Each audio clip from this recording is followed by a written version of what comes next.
Welcome to another Woods Report. I told Kim, I said, I need my glasses to see because this is bright. Go ahead. So I'm going to try to do this without glasses. I told her, I don't think it's been any video that she's never not had your glasses on. Why does that flash on and off like that? That scares me.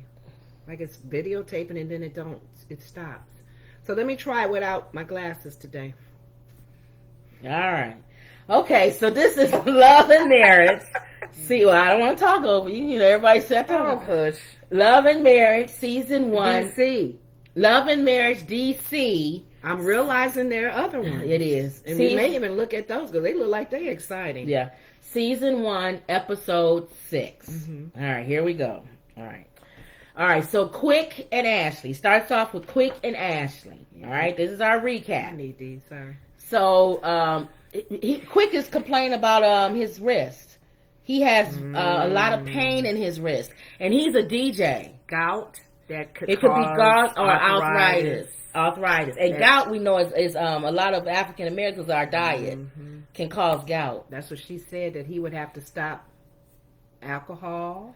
Yeah, limit the alcohol. She didn't tell him he had to stop anything. He made it seem like he had to stop everything. Yeah, the doctor, they went to see the doctor. The doctor told him, just don't work as much doing the DJing. You need to wear a brace on your hand. And his wife gave him an example. Instead of 20 engagements, do 14. Wear a brace and watch your diet and limit your drink. He took all the way to the doctor told him don't drink, don't do nothing, stay in the house and just look at the wall. He had to wear that brace every day. And watch the paint dry. She said, how you get all of that from what the doctor said? Thank you. So that just shows you that, you know, this guy. Woe is me. So but she did tell him, if you don't cut back in the near future, you won't even be able to use your wrist.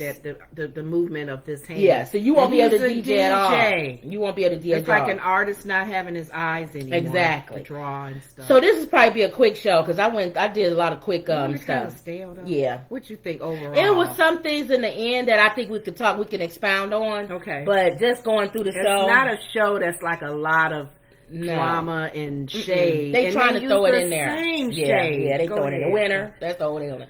Okay, so now we got Irena has lunch with her daughter. Mm-hmm. Her daughter looks just like her. Mm-hmm. Yeah, she looks just like her. I like her daughter. She has sense. And they pretty much talk about Jaimie, Irena's husband, about him being bossy and about him telling people what he wants, and more than what they want is what he wants for their life.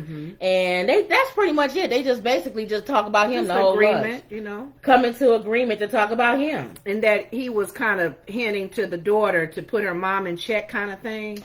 Oh yeah, he went to the daughter. I'm the daughter. Yeah, she said, "How am I going to like you come to me like I'm the parent?" Yeah, yeah. He coming to her. Put my mom in check. Put your mom in check. Yeah. So he is. That was my own words. Yeah. So now we go to Ashley and Quick. Go back to Ashley and Quick. Mo and Chris are coming over for dinner. DJ Fun Size. And Winter calls him DJ Fun Size. And you really see the size that he is when he's with his brothers. Oh yeah, they were taller than him. He had a short mom. Yeah. Okay. But so they basically was shading. Everybody taller than him. They was Monique and Chris came over to hug. And he was a little guy. He's the shortest man in the house. Whole room. Yeah. Poor guy. But anyway, so Mo and Chris come over, and before they come in, pretty much Ashley and Quick was shading them. Talking about their dinner and how they have vegetarian. So she like a vegan, so she likes, you know. And they don't have servants like Chris and Mo, and you got to get your own plate. I guess that's the only time to throw shade. And why do people do that? I hate when people do that. It's a TV show. And it's a television show, but do people do that in real life, though? Yeah, they do. Some people do. Why are you talking about somebody and you ain't going to say it in their face? I don't know. Well, I guess we do that too. We do that too. Yeah, everybody do. You're right. You're not going to be always transparent with people. You're right. Because I would say, why would that wear pants? You're right. Say this. Go ahead. Our family. Go ahead. Hey, sister so-and-so, how you doing? I ain't seen you in a long time. Oh, my goodness. Now, why would she wear that wig?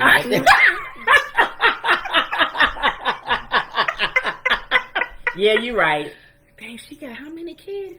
Dang, when's she gonna stop having kids? Oh, Lord. You got 6 boys. Oh, praise God. That's wonderful. You're raising them right. Yeah. You don't want to go to jail. Yeah, you're right. But if you get us mad, we'll say it in your face. Yes. We're trying to be nice by not hurting your feelings. But if you make us upset, we'll say it in your face. I did want to say you was ugly, but you ugly. You are ugly. And your son in prison is because of you. Yeah. You ain't doing your job as a mother. You have an egghead. I didn't want to tell you that, but you keep talking and making me upset, so now I got to say that. Oh, you got an egghead. Right, you're right. Okay. Well, but I'm more honest than you are, though. Yeah. I say it more out. Yeah, Kim's more transparent. You guys can even tell by watching our shows. If you go back and watch all our shows, I pretty much say what's on my mind. I try to do the Christian thing. Yeah. I'm pretty transparent. You are. I'm pretty transparent. If you got an egghead, I'm going to tell you got an egghead. And you know what? Having a family member like that or a spouse like that, that should help you be more honest and open as well. Yeah. You know, so you don't come out of left field right when you do get angry with them because they're like, I never thought knew you felt that way. I know.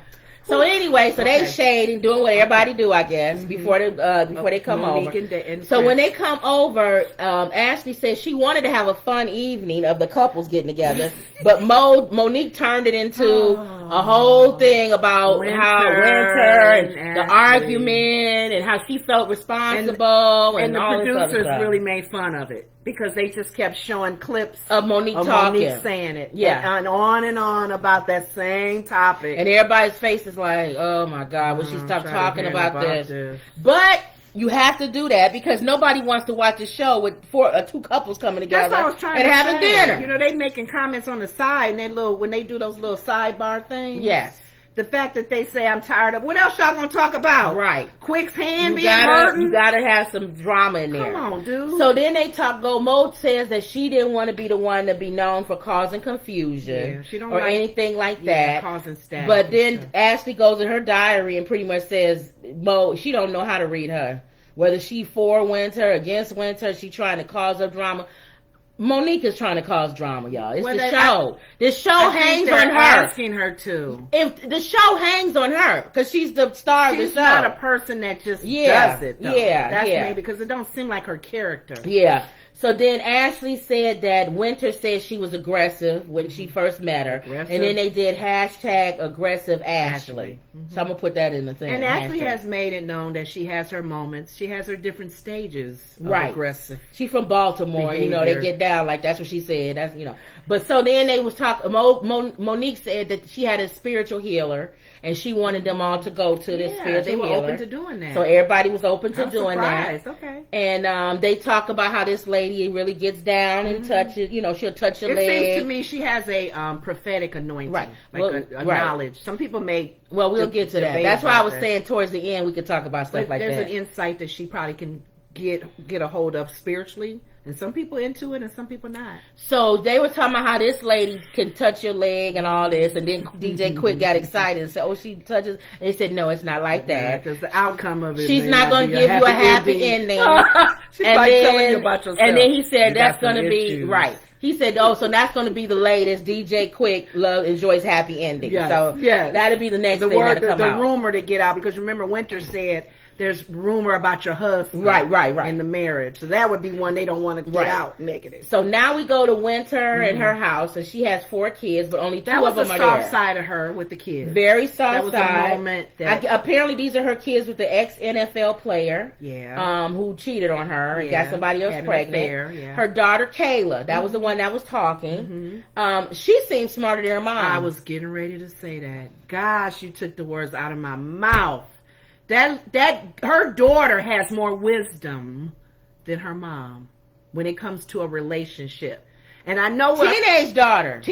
And I know what her mom was probably thinking, because the side of me was thinking, this is an older woman who supposedly should have some knowledge and wisdom and experience in relationships. Her job is to help couples. She falls in that category. Messed up.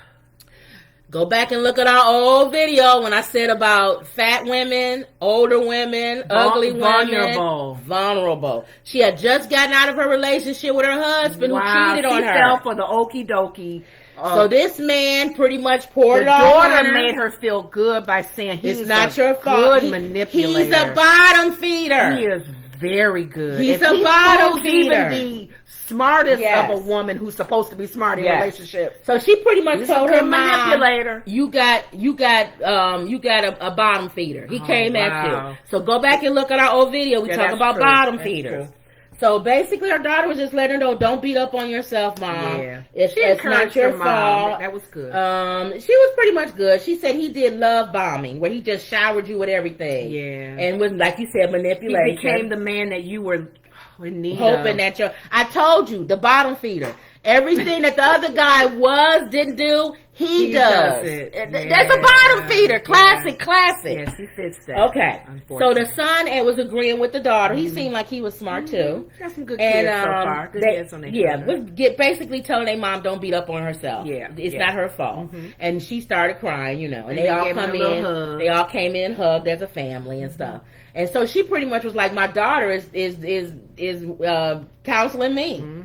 Teenage daughter. And that happens, you guys. You know that in life, and be okay with it. Yep. Be okay. Sometimes the young people know more. It. Yeah. We miss it as adults. We miss it as grandparents. We miss it as aunts and uncles. Because you're too close to the situation. And a kid is looking outside, looking in, and they know you. Yep. And let them give you some advice. Yep. Because and sometimes they know, you can tell if they don't like somebody. It's like, why my child don't like this person? It's some reason why they don't like them, for real. Now, it could be nothing, but you need to investigate they could that. be a spoiled brat, just don't want anybody But it with their could be mom and something dad. if they don't like them for some reason. Yeah, let that be a sign.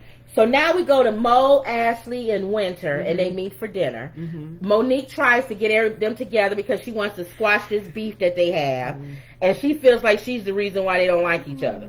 Because it was miscommunication And confusion. You know, somebody tell you something, and then when you go and tell it was shared with them, you may have changed the words or the meaning of it. So it was that back and forth. Winter told Mo that when she was out of town, basically how the women were treating her and all this other ambushed stuff. her And then Monique went and told Ashley and them that they didn't like it, and she told Ashley that Winter said that there was rumors about her husband, and Ashley didn't like that.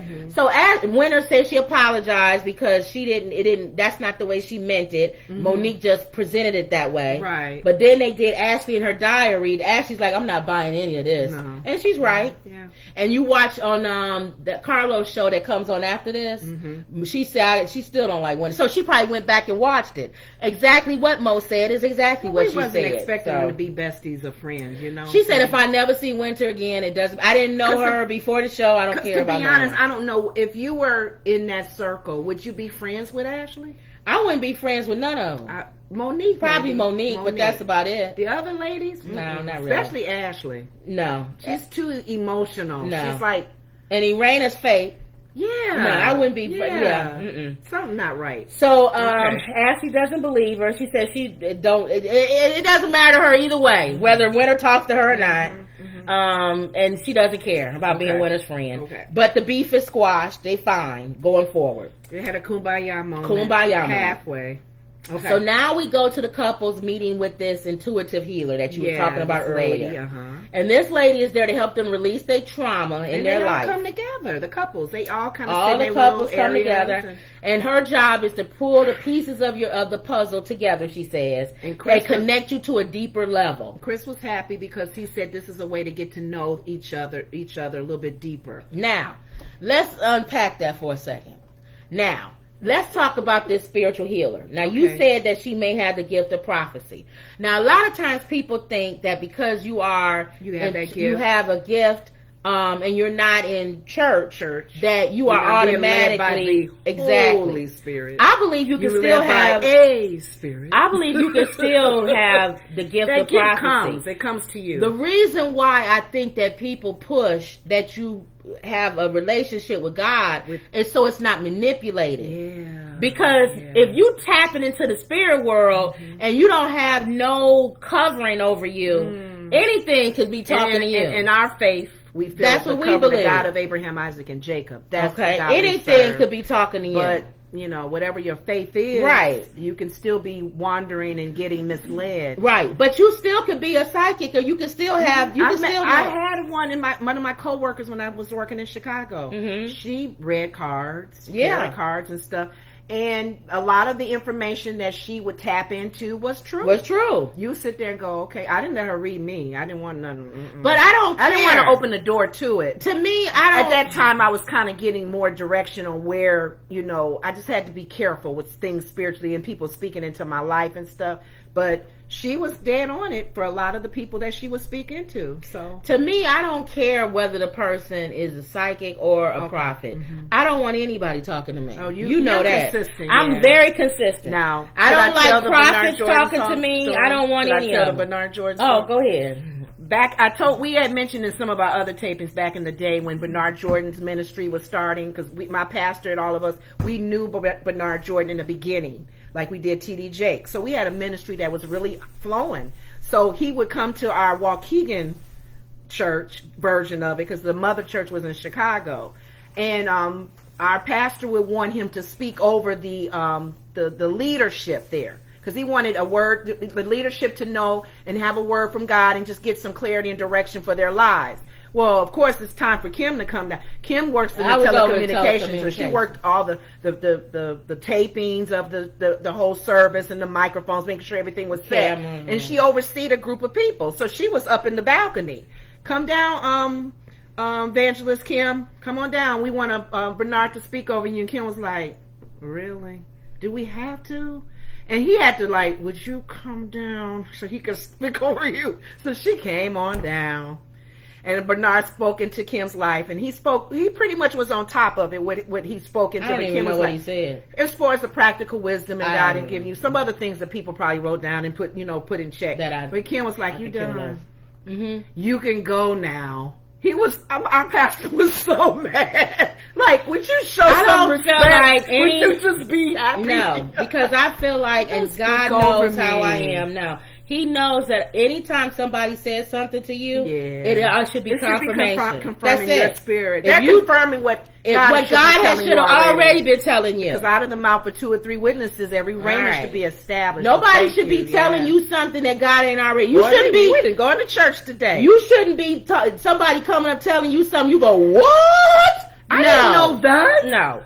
He should have already how did you know? He should have already been talking to you about it, and that person is doing nothing but confirming it. Yeah. That's it. But this lady, she was Monique and her husband loved her. And this lady was confirming everything they already knew, which is what I just said. They should only be confirming stuff. That's it. So she did say something to... Now, she went to Jaimie first, and she said that she sensed a bully, a pit bull.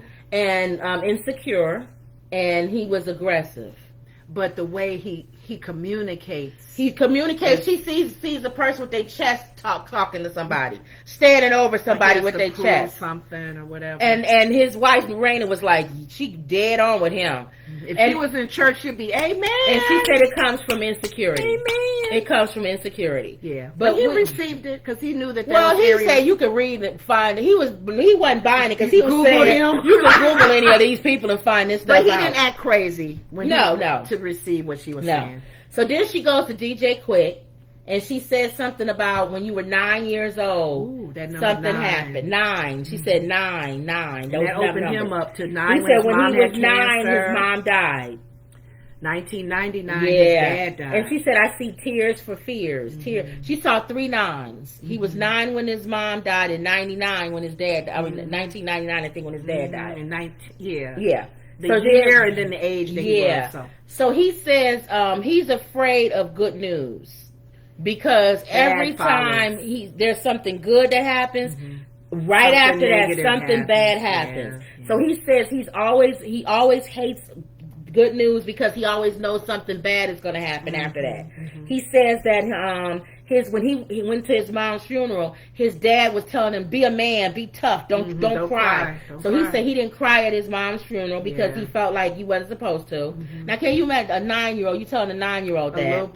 A little boy. So that's who's lost his mom. So that's why he doesn't really cry now. He said he doesn't cry. Okay, so he opened up there. Yeah, and he said his dad died when he was 18. And he said he jumps into the DJing as a coping mechanism. Yeah. As long as he stays busy, he doesn't have to deal with anything. So he really hasn't dealt with any of these deep issues, and that's what his wife Ashley wants him to do. Yeah. She wants him to deal with these deep issues on a deeper level. The lady did well speaking in what was needed. She want him to go deep in their lives. Go deep. Yeah. And I think Ashley and Quick love each other. They seem like they love each other.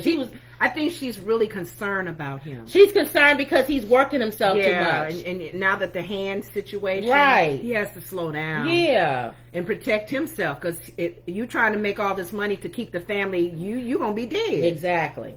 So then she goes over to Chris. She nailed him too. Yeah. She said, Chris, you lived through Monique. Yeah. You need to find your own passion. Your passion, dude. You're an ex-football player. You own business. That's what I told you. He all into Monique. With what you like. And so he's encompassed in, how do I make Monique happy? What do I do to make Monique happy? And it's like, you make you happy.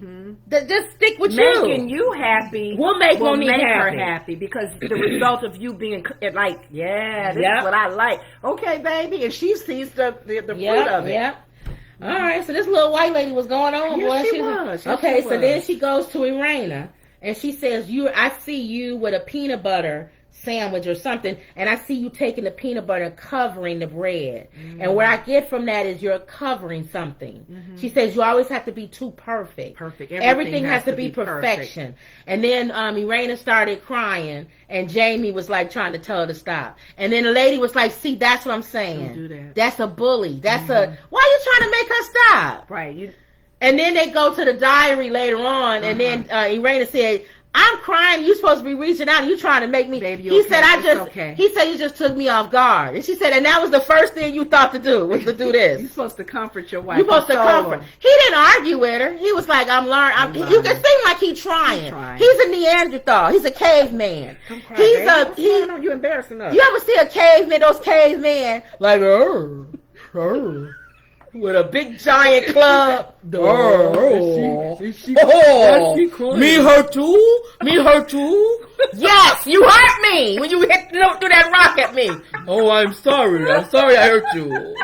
Oh, me not throw rock no more. Stop crying. That's Jaimie. Stop crying. Yeah, and then he hurt your arm telling you to stop crying. Yeah. We strong wife. Me killed animal tonight. Me feed family. That's Jaimie. Jaimie is a Neanderthal. Right. And then she's trying to tell him, calm down. You don't have to be so hard. Me be softer. Me be softer. Me stop hitting myself in the head. Stop hitting yourself in the head.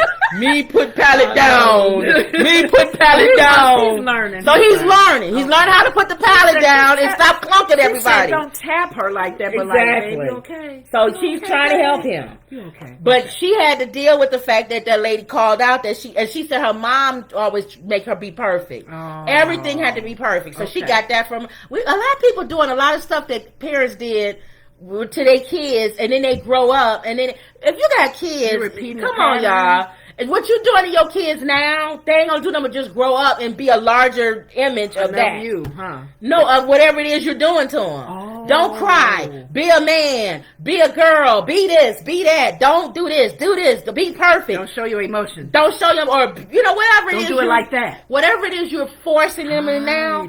When they grow up, they're gonna just be messed up individuals. Well, that's why you have kids right now just searching who they are. Yeah. Their identities. They're trying to find themselves. So then, that was it. She didn't do anybody else that we saw on camera. If she did the rest of them, it was not on camera. Right. So they all pretty much enjoyed it. Jaimie was like, yeah, this is a bunch of craziness. But they all enjoyed it, because he was saying, him and Chris was laughing at the end about him being a bully and all that stuff, and being a pit bull. Yeah. And he was like, I'm a sexy pit bull or something like that. And then Chris was like, yeah, you're a pit bull. Great day or something. Great Dane, something like that. Something like I'm a pit bull, I'm a best pit bull. Being funny with it. And that white lady was like, okay, I see what you're doing. You're being funny, right? Okay, that's funny. Your way of. All right. Okay. All right. So then, we go to the last scene. I think is DJ Quick and his brothers at the You think they have different They all have the same dad. You think they have a different mom? I said the same thing. They don't look alike. They don't. Well, they said they had the same mom and dad. But you know how that is.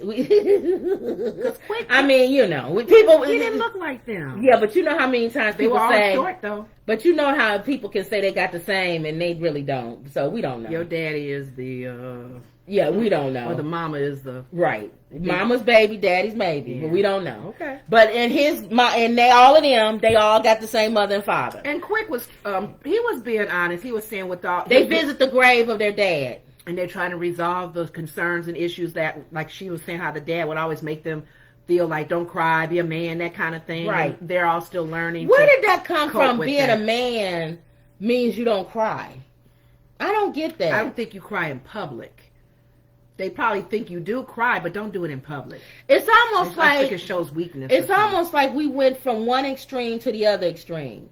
One extreme was like back in the day when we was younger and stuff. That's when they would tell you don't cry. You got to be a man. You got to be strong. You got to be this. Mm-hmm. And then like now it's to the other extreme where they cry over everything. It's like, dude, I don't want a man that cries over everything. I don't want a guy that cries over everything like I cry over everything. Every emotional breakdown or situation. I don't want that. Like so if that means I'm old school, then I'm old school then. Can I have a middle ground there somewhere? Can I have something in the middle? I haven't met a man that cries all the time. These younger guys cry. Like, they cry all the time over everything. And then now we're in the age where everybody gets an award.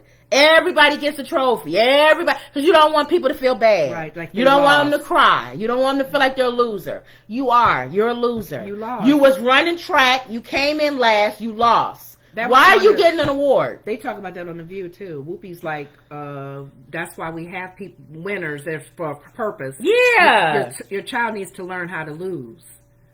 And gracefully. Exactly. And what is the learning in it? Maybe try to do better, do this, and this, to try to do better, but don't make them feel like they won too. Yeah. All 10 of the kids won. Only one person won that race. That's it. Nobody else wins. So I don't know. There's different ways of I'm like, can we have a middle ground though? That's all I'm saying. I guess I'm old school, but I don't want a boy to cry. I guess I don't want my daughter. I don't want her crying. I don't want her crying all the time. You're right. I don't want anybody crying all the time. Don't boo-hoo over everything. But there's certain things that biologically happens to her every month that will maybe help force her to cry every month.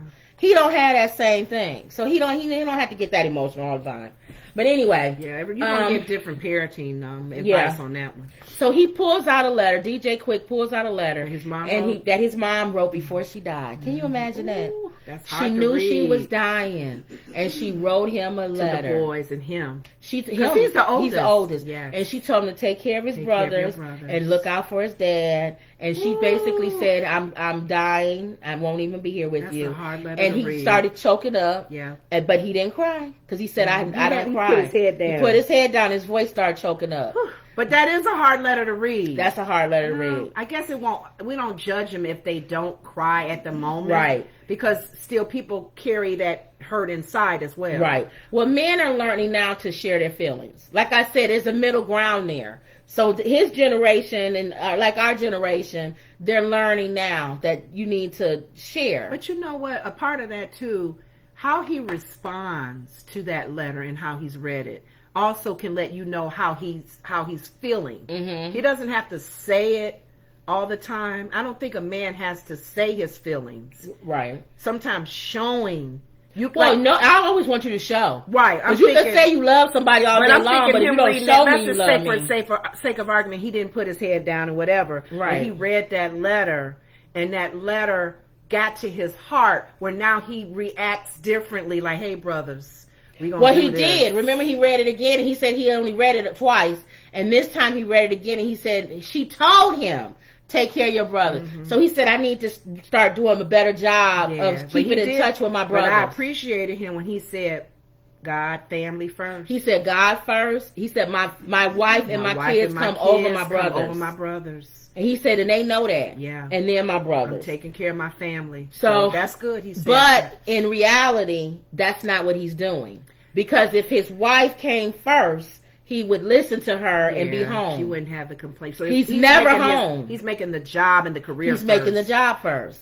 So bad where it's hurting him physically. Show me. Like you said. Yeah. You can say it, but I want you to show me that you feel that way. Okay. So that was basically it. That was it, the whole show in a nutshell. Did you have anything else to add to it? Ended? Yeah, they ended at the graveyard. And then they showed upcoming, apparently Raina and Winter get into an argument. Off. I ain't never seen that side That's of it, because the producers told her to do that. She had her finger all in Winter's face. She didn't have to do that. If Raina looks at this film back, if she looks back at it, she can see that she's acting just as crazy as Ashley. But they told her to do that. So that's why that was all that. Stupid. I know. Because they've all had a moment, I guess. But Yeah. then Winter sits there all quietly and all like, I'm the victim. Yeah, I'm the victim. But these women are just vocal and loud. And so we'll see what happens next week. So that was it. We're hanging on the string for this one. Yeah. This show. Because they don't have a lot of drama. I know. And I noticed Quick, he's vocal. So he tries to get into the mix with Ashley and the Winter thing. He's the Peter. Man, shut up. He's the Peter in Atlanta Housewives. The Peter. Peter always was in the women's voice. And you see how Peter got cussed out. So, all right. You have anything else? No, that was it. All right, y'all. So that was another Woods Report. See you later.